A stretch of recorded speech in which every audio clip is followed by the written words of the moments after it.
Good evening, everybody.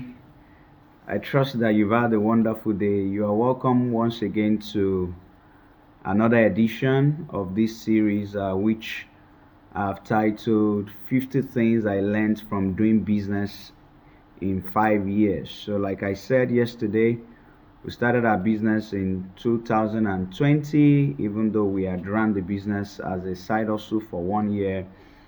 And 2024 will make it 5 years plus that we started Digital Consulting, which at the moment employs over 50 staffs in 3 continents of the world, and we are still growing and expanding.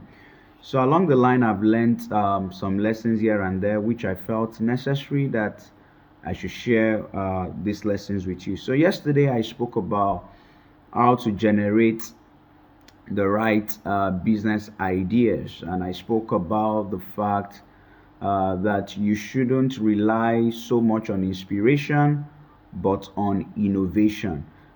Inspiration is hard, but innovation is easier. Innovation simply means improving on what already exists, looking for the flaws in the solutions that we already have and how you can get better with such solutions. And I also told us that one of the ways of innovating is to check the reviews and the feedback from customers of existing solutions in that industry, and try to solve the pain points that current customers are experiencing. It might have to do with speed of delivery, it might have to be the quality of the product, it might have to do with customer service, it might have to do with the pricing. And if you can solve the pain points of the customers, you bring a new product into the industry, into the sector that will offer a great deal of value. So today I'll be talking about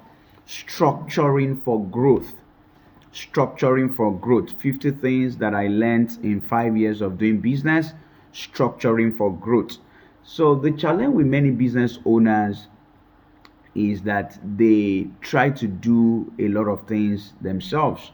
The problem many business owners have is that they are micromanagers, and some of them don't even delegate. They don't know how to delegate. I've seen business owners doing amazing figures, 7 figures monthly, 8 figures monthly, but they are chronic micromanagers. They are chronic hard workers. They love to do everything themselves. The business owner is the one managing the social media, is the one talking to customers, is the one developing the products, is the one doing the marketing, the sales, the accounting, and there is so little you can do. There is so little you can do, and that is why you need to build structure in your business. You need to bring people into that business to help you out.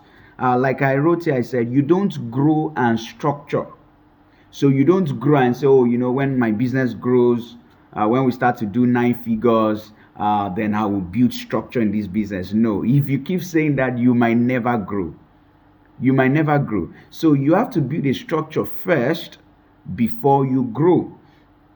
And I have to share the story of one of my students some years back who opened an office, and I went to dedicate the office and pray for him. I'm a pastor, I'm a tech trainer, and I'm a real estate developer. And when I got to the office after I did the prayers, I asked him a very simple question. I said, "So, where are the workers or the staffs that will be helping you out?" And he said, "It's just me and my receptionist." I said, "No, you can't run a business that way." So I said, "You mean you'll be doing absolutely everything in this business? You need someone to help you out. At least you need a staff or two to help you out." But I don't think he needed my advice, and till now he has still not grown. He's still doing the same thing that he has been doing for the past 5 years, not really recording so much of growth. So you need to structure so that you can grow. That is very, very important.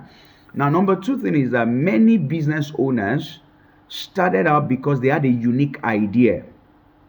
They had an exceptional skill that helped to establish the business. So for some of them, they had a very great idea that nobody had. and that idea helped them to establish the business. It helped them to succeed in the business. There have been many reports that over 80% of businesses don't survive the first, I think, 1 year or so. So some business owners have actually succeeded because they had a unique business idea. Some of them had an exceptional skill. Some of them had an exceptional skill that made them succeed where others failed. And this thing can also work against you. Because you succeeded where many people failed, right? Because you had a unique idea, you had an exceptional skill that you brought to the table, or you are a genius. That can also lead to pride, arrogance, and a lot of self-reliance. That can get you to a point whereby you feel you don't need anybody. You feel you can do everything yourself. So what helped you to get established in business will not necessarily be what will help you to grow that business. At times, the secret of success could be the reason for failure. The secret of success could become the reason for failure. So, and I've seen this tendency in a lot of business owners. Some of them succeeded in business because they had amazing energy. They had a lot of energy. So they believe in doing things themselves. I even see some business owners who will brag, that, oh, I did this myself. I review documents myself. I do this. When you do that, you are not ready for growth. 5 years from now, 10 years from now, you won't grow. So you need to take note of that alone is not enough to grow a business. At a point in your business, you need to bring in people. At a point in your business, you need to bring in people. And let's look at the Bible. Looking at Luke chapter 5, the Bible said Jesus told Peter, launch out into the deep and let down your net for a catch. And Simon answering said unto him, Master, we have toiled all night and caught nothing. Nevertheless, at thy word, I will let down the net. And when they had this done, they enclosed a great multitude of fishes, and their nets break, and they beckoned unto their partners. Now, when they let down the net, they enclose a great multitude of fishes, and their nets break. At a point, they beckon unto their partners, which were in the other ship, that they should come and help them. And they came and filled both the ships, so that they began to sink. So, at the point where their partners were not enough, their nets break. But at the point they beckoned unto their partners which were in the other ship that they should help them. And what did the Bible say? It said both ships began to sink. To gain more, you need to bring more people. To gain more, you need to bring more hands into what you are doing. That is very crucial.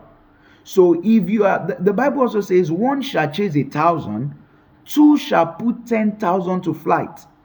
There is so little that you can do. So if you are doing 10 as an individual, when you bring another individual in, you can do 10 times more. You can do 10 times more by the power of partnership. So that is very important. Now, number 3 thing I will share with you tonight is that you must bring in people to help you in areas where you are either deficient, but it's not your best area. It is not your greatest area of strength. So you bring people to help you in areas where you are either deficient or areas where you don't have the greatest strength.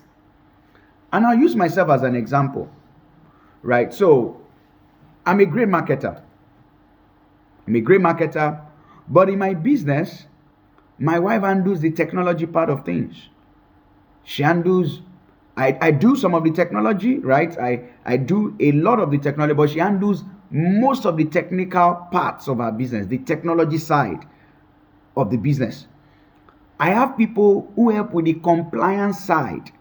Compliance is one of my deficiencies because I'm an high energy person. I'm aggressive. I believe in getting results. But when it comes to compliance, rules, regulations, don't do this, don't do that, it's not my strong point. But it's a deficiency for me. So I bring in someone to handle that area. When I started out in the business, I used to be one of the teachers. I love to teach a lot. But at the moment, I hardly teach. Not because I can't teach, but because now I have teachers who are better teachers than myself, better tutors than myself. So I can't do everything by myself. So in the business, I sit down in management and I sit down in marketing. When it came to customer service, I brought in people who are better customer service personnel than myself, who have better human relationship than myself. So that is what will make any business to grow. That is what will make a business grow. So you must bring in people to help you in areas where you are deficient. So, and what do? You focus best on what you do best. So you bring in these people to help you in areas where you are deficient. Then you focus on the areas that you can do best. So for you, it might be marketing. You might have, like I said earlier in point number 2,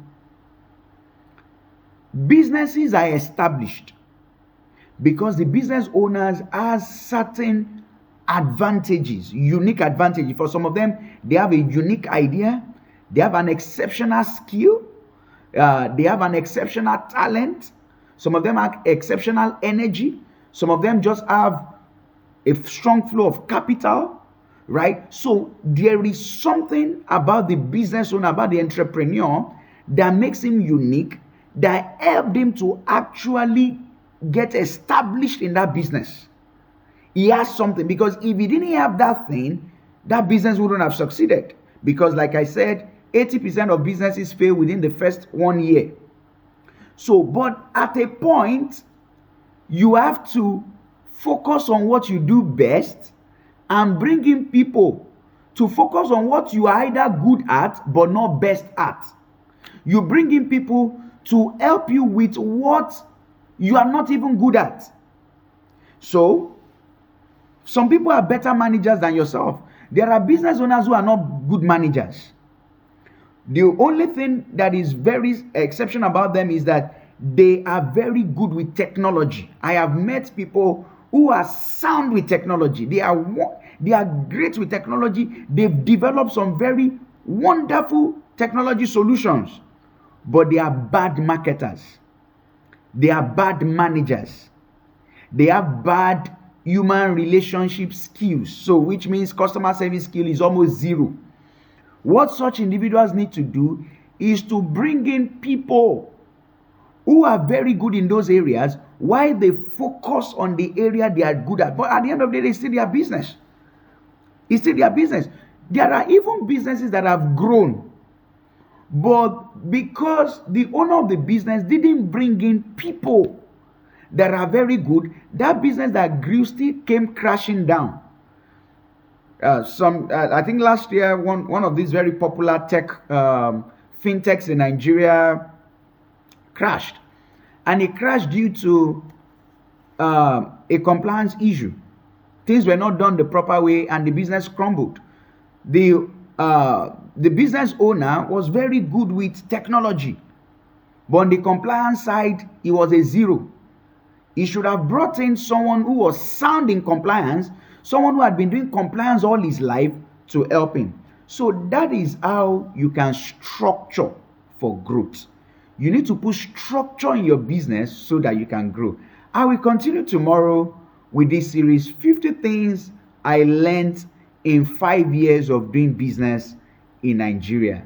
Thanks for you today. Thanks for your time. Bye for now. See you tomorrow. Bye.